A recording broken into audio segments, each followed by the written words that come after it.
أما بعد عن عائشة قالت قلت يا رسول الله أرأيت إن علمت أي ليلة ليلة القدر ما أقول فيها قال قولي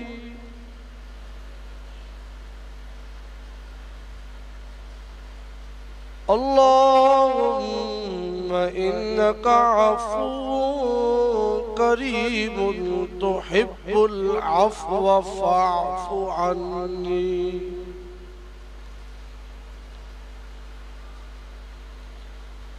حضرت عائشہ صدیقہ رضی اللہ تعالی عنہا سے روایت ہے، رسول اللہ صلی اللہ علیہ وسلم سے انہوں نے عرض کیا،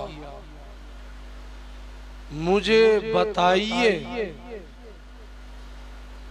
کہ اگر مجھے معلوم ہو جائے کہ کون سی رات شب قدر ہے تو میں اس رات اللہ سے کیا عرض کروں اور کیا دعا مانگوں؟ آپ علیہ السلام نے فرمایا یہ دعا کیا کرو، اللہم انکا عفو کریم تحب العفو فاعف عنی۔ اللہ اکبر، کیا ہی خوبصورت جملہ، اور وہ راتیں آ چکی ہیں، آج رات 21ویں رات ہوگی انشاءاللہ۔ اللہ کریم خیر و عافیت، ایمان، صحت، سلامتی اور اعمال صالحہ اور اخلاص کے ساتھ ہمیں یہ 10 راتیں اور باقی پوری زندگی گزارنے کی توفیق عطا فرمائے۔ فرمایا یہ عرض کیا کریں، اللہم انکا عفو کریم تحب العفو فاعف عنی۔ انتہائی عاجزی کے ساتھ یہ جملہ بولنے چاہیے، اے میرے اللہ آپ تو بہت معاف کرنے والے ہیں، آپ تو بڑے کرم فرمائے، آپ تو بڑی معاف کرنے والی ذات ہے، کرم والی ذات ہے، میرے اللہ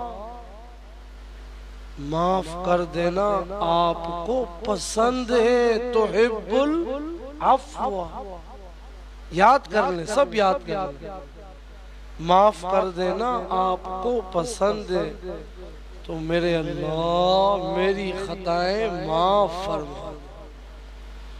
چھوڑیں دنیا کی امیدوں کو، دنیا کے سہاروں کو، فلانے نے یہ آسرا دیا ہوا ہے، فلانے نے یہ کہا ہوا ہے،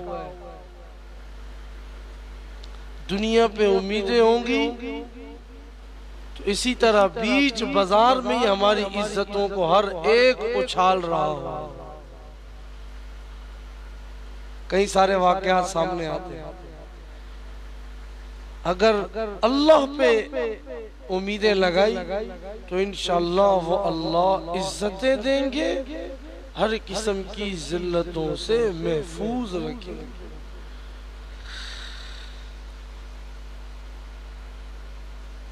اب دیکھیں، توجہ کریں، بڑا خوبصورت اس حدیث کی تشریح میں انہوں نے یہ جملہ لکھا، کہا اللہ کے بہت سے بندوں کا یہ معمول ہے کہ وہ ہر رات میں یہ دعا خصوصیت سے کرتے ہیں۔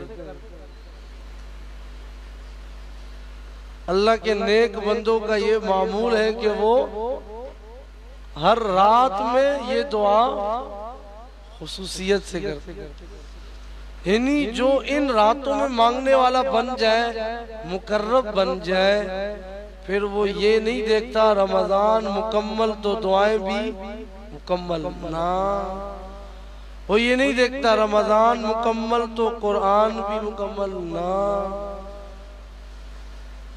اگر حدیث میں یہ آیا ہے کہ اللہ ان راتوں میں رحمتیں فرماتے ہیں تو قرآن میں اگر ہم دیکھیں تو اللہ کیا فرماتے ہیں؟ وَعِبَادُ الرَّحْمَانِ، رحمان کے بندے.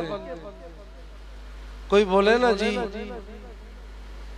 یہ وزیر، کوئی بھی وزیر، یہ وفاقی وزیر کا بندہ ہے، خیال کرنا اگلے سنے تو وہی منسٹر کے ساتھ گھومتا ہے. عباد الرحمن کس کے بندے؟ رحمان کے بندے.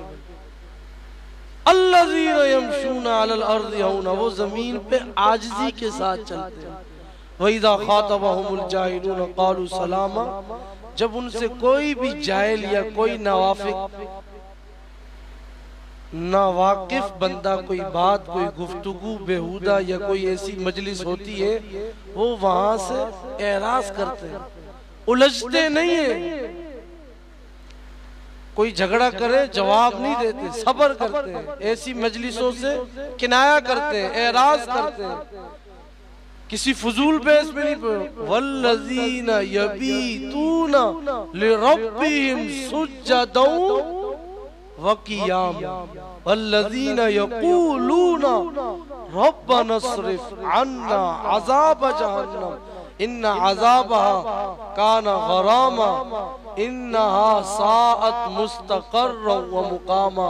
وہ ہر رات میں رب کریم سے یہ دعائیں کرتے ہیں، اے رب کریم، یبیتون لرب، ہر رات رب کریم ہم سے جہنم کا عذاب ہٹا دیجئے. یہ عذاب بہت سخت ہے، رب کریم ہمیں اس عذاب سے بچا لینا. تو اس حدیث کے ضمن میں کتنی اہم بات آ گئی کہ جو اللہ کے نیک اور بہت سے بندے ایسے صالح بندے جو ہر رات میں یہ دعا کرتے ہیں، پھر رمضان کی راتوں میں خاص طور پہ ہر رات پہلے روزے سے لے کے، اور جب آخری عشرے کی تاک راتیں آتی ہیں تو ان کا اہتمام اور زیادہ بڑھ جاتا ہے، اور وہ اللہ سے پھر یہ دعائیں مانگتے ہیں. اب دیکھیں یہ بھی اگر ہم تک پہنچائی یہ بات، واسطہ بیچ میں حضرت عائشہ رضی اللہ تعالی کہاں سے ہٹاؤ. جتنا تم عظمتوں کو گھٹانا چاہو گے میرا رب اور زیادہ عظمتوں کو بلند کرتا چلا جائے گا انشاءاللہ. عن ابن عباس قال لما نزلت هذه الآية والذين يكنزون الذهب والفضة كبر ذلك على المسلمين.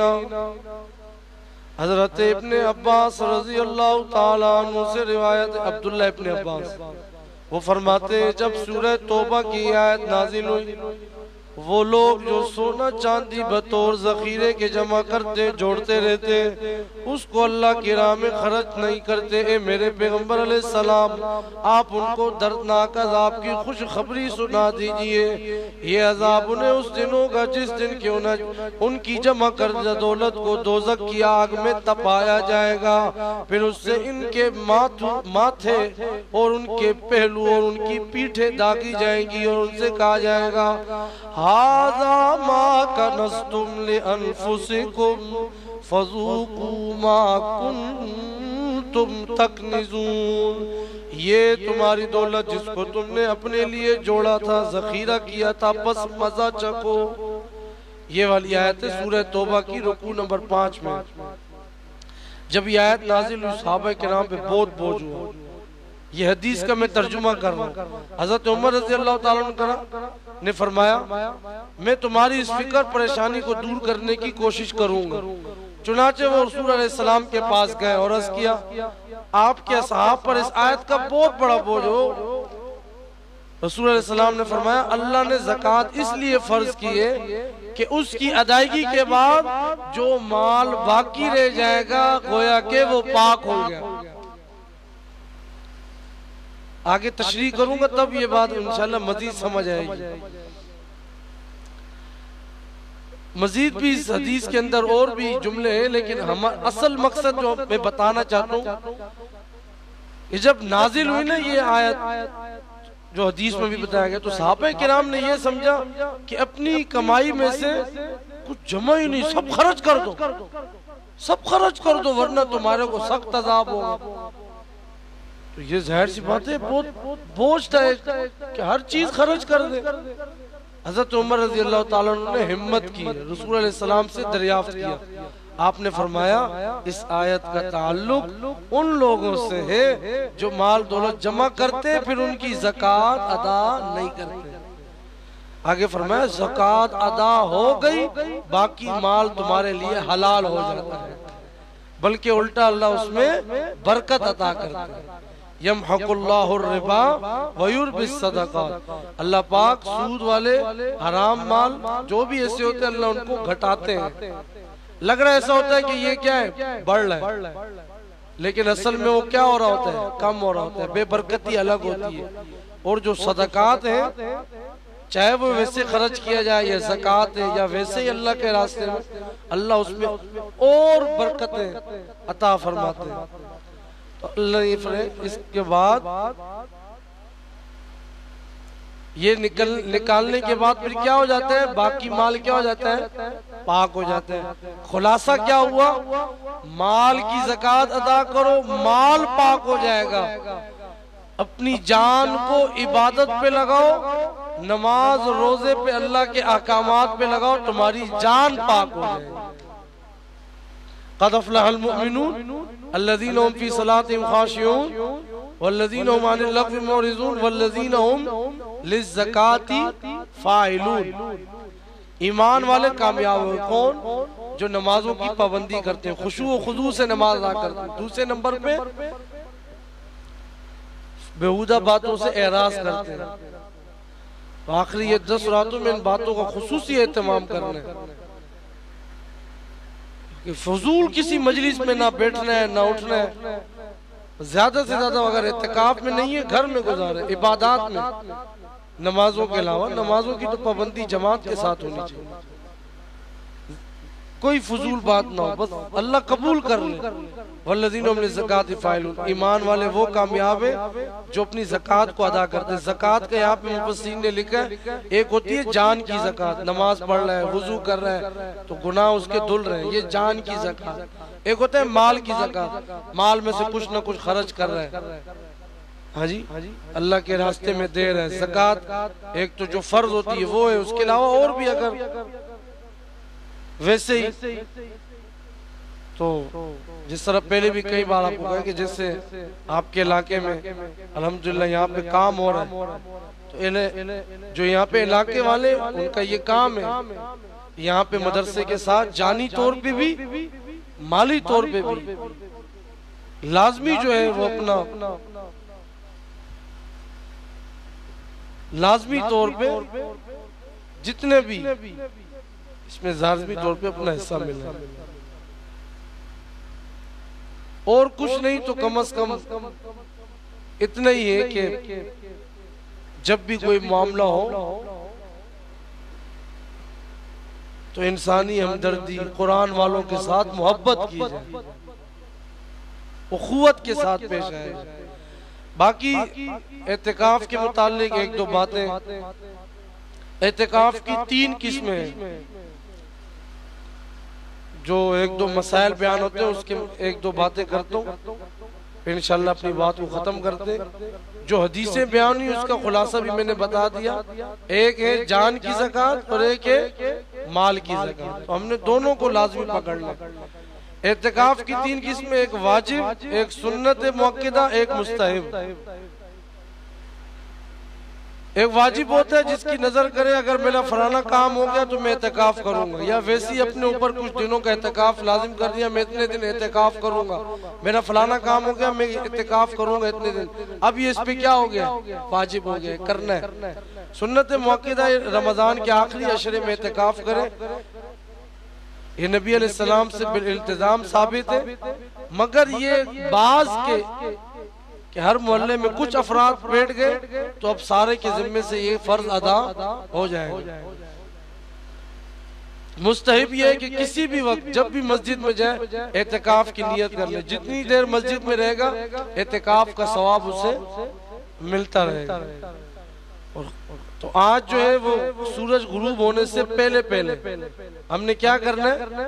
سورج چھپنے سے ذرا پہلے مرد حضرات مسجد میں چلے جائیں, اپنی جو ضروریات وغیرہ ہے دنیا وغیرہ کی اس سے فارغ ہو گئے, اور اس کے بعد وہاں پہنچ جائیں. جس طرح غیر ضروری بال ہوتے ہیں, ناخن وغیرہ, یہ چیزیں وہ کر کے وہاں پہنچ جائیں, اور اس کے ساتھ اپنا بستر وغیرہ ابھی سے اہتمام ہو جائے, وہاں پہنچ جائیں. اور خواتین بھی سورج چھپنے سے ذرا پہلے رمضان کی 29 یا 30, یہ نہیں کہ جیسے ہی 29 ہو گئے اب نہ اس کا مغرب میں دل لگ رہا ہے نہ عشاء میں دل لگ رہا ہے, چاند نظر آیا یا نہیں آیا؟ اور بھائی جتنا 9 دن بیٹھ گیا, ایک دن اور بیٹھ جا, جب آ جائے گا تو پوری دنیا کو نظر آئے گا, صرف تجھے اکیلا نظر آئے گا. خوش نہیں ہوتا ہے کہ ایک دن اللہ اور دے دے, میں اللہ سے اور مانگ لوں. ایک کو فون کر رہا ہے دوسرے کو, اور نظر اچھے ہو کون اچھے ہوتے, ہاں بتائے تو صحیح. ہاں جی بھئی جب اللہ کا حکم ہوگا انشاءاللہ نظر آ جائے گا. کیونکہ چنیسر کوٹ ہے اور جتنے بھی آپ بھی جو بیٹھے ہوئے ہیں سندھی ہے, تو اس لیے سندھی میں ایک دو جملے بول دیے جاتے ہیں. بہرحال اور خواتین اپنے گھر میں جہاں نماز کے لیے جگہ مقرر کر رکھیے, جم کے اس جگہ بیٹھ جائیں. صرف ضروریات کے لیے کھانا پینا لینے کے لیے اگر کوئی موجود نہ ہو تو اٹھنا درست ہے, ورنہ کوشش کرے اگر وہ کوئی دینے والا ہو تو اس وقت بھی نہ اٹھے, اور خاموش نہ بیٹھے رہے مسجد میں بھی. اور کوئی جو گھر میں خواتین ہے قرآن یا نفل تسبیح جو توفیق ہو وہ پڑھتی رہے, مرد بھی پڑھتے رہے. اگر عورت کے جو مخصوص دن ہوتے ہیں وہ اگر آ جائیں ان کو تو وہ اعتکاف چھوڑ دیں, اس حالت میں اس کے لیے اعتکاف درست نہیں. باقی اعتکاف کے صحیح ہونے کے لیے بھی کچھ شرطیں ہیں, میں مختصراً بتاؤں. نمبر 1 نیت کرنا یہ ضروری ہے کہ جی نیت میں اعتکاف کروں گا اس طرح. اور اسی طرح مسجد میں اعتکاف ہوگا, اس کے بغیر اعتکاف نہیں ہوگا. اس کے ساتھ ساتھ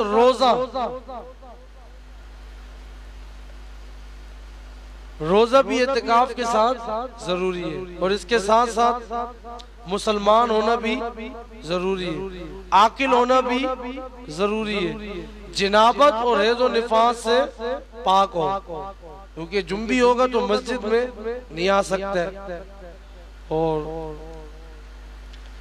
اسی طرح جو ہے یہ ساری چیزیں آگے کچھ ضروری ہدایات اور بھی اعتکاف کرنے والوں کے لیے ہیں, وہ انشاءاللہ زندگی رہی تو اگلی نشست میں عرض کریں گے. اللہ کریم عمل کرنے کی توفیق.